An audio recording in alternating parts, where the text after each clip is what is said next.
आपण बनवत आहोत बिर्याणी. त्याच्यासाठी आपण आधी फ्राय करून घेतो भाज्या. त्या भाज्यामध्ये आहे ढोबळी मिरची, मशरूम, सोयाबीन.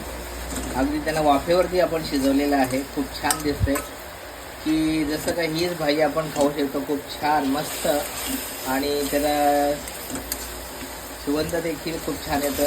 अगदी असं वाटतं की खावं, तोंडाला पाणी सुटलं आहे. नका जास्त टाकू पाणी. ॲक्च्युली ते जाळायला नको म्हणून आपण थोडं पाणी टाकलं त्याच्यामध्ये. आणि हा आपण राईस अगोदर शिजवून घेतलेला आहे, बासमती राईस आहे. आणि आता हे झाल्यानंतर, हे शिजल्यानंतर ॲक्च्युली हे कच्चंच ठेवायचं आहे. मग हे आपण त्याच्यामध्ये मिक्स करणार आहोत.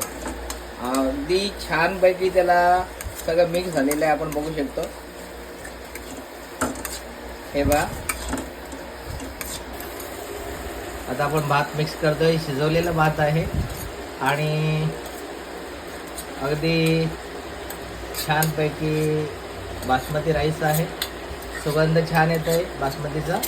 आणि ही जी प्रोसेस आहे, प्रत्येकजण वेगवेगळ्या पद्धतीने राईस बनवत असतो.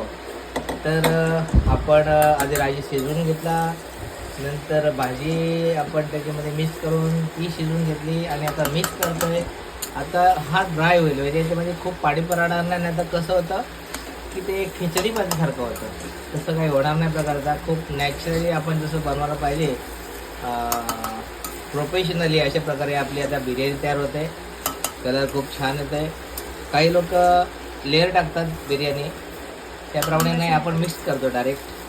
अगदी सगळ्या भाज्या त्या मिक्स होत आहेत आणि पाहूनच मस्त वाटतंय. तोंडाला पाणी सुटलेले, अगदी गरम गरम त्याच्यातून वाफा निघत आहेत.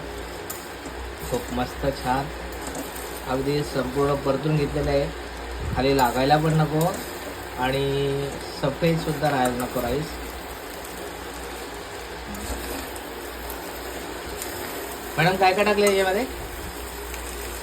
मशरूम, सोयाबीन, मिरची, शिमला मिरची, कढीपत्ता, टोमॅटो. टोमॅटो पण टाकले नाही का, त्याच्यामध्ये त्याची ग्रेव्ही छान झाली ती दिसली.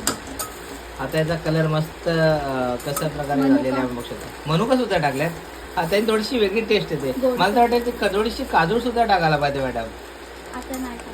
काजू टाकले असते चालले असते, पण ठीक आहे. आपण आता जसं आहे ते तर खूप छान अगदी दिसतंय. आता आपण खाणार आहोत, नंतर खाऊन झाल्यानंतर आपल्याला टेस्ट कळेल कसं आहे. खूप छान मस्त. याच्यासोबत आणखी काय काय केलं आपण आज? ताट बघताना तुम्हीच ताटामध्येच बघा.